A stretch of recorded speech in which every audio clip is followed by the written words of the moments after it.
आधी रात की कहानी। ये कहानी एक छोटे से गांव की है जहां रात के अंधेरे में सब कुछ मुमकिन होता था।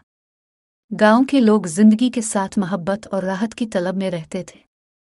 एक बार की बात है, आधी रात को जब चांद की रोशनी सब पर बखेरी हुई थी, एक अजीब और हैरत अंगेज वाकया हुआ। गांव के चारों तरफ खूबसूरत फूलों की खुशबू फैल रही थी। एक लड़के ने अपने दोस्तों को बताया कि वहां दूर पहाड़ी के नीचे कुछ जगह है।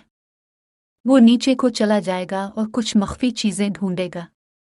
लड़का नीचे पहुंचा और एक खोज के बाद एक पुरानी किताब मिली जिस पर जादू की किताब लिखा हुआ था। इस किताब में जादू के फॉर्मूले और तवाका के नाम बयान थे। लड़के ने किताब को ले लिया और अपने दोस्तों को दिखाया। दोस्तों ने सोचा कि वो किताब का इस्तेमाल करके कुछ खेल किया जा सकता है।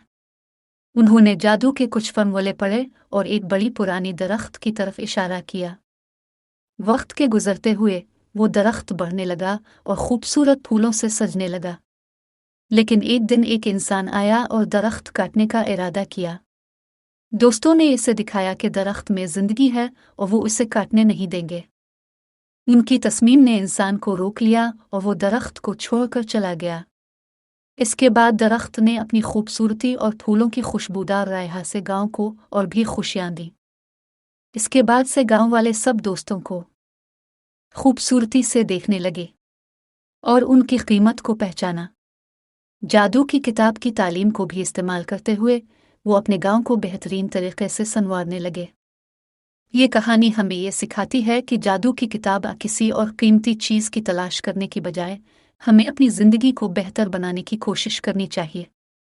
आधी रात के अंधेरे में भी हमें रोशनी की तरफ रास्ता देखने की कोशिश करनी चाहिए ताकि हमें अपने हकीकी ख्वाबात और मकासद तक पहुंचने का मौका मिले।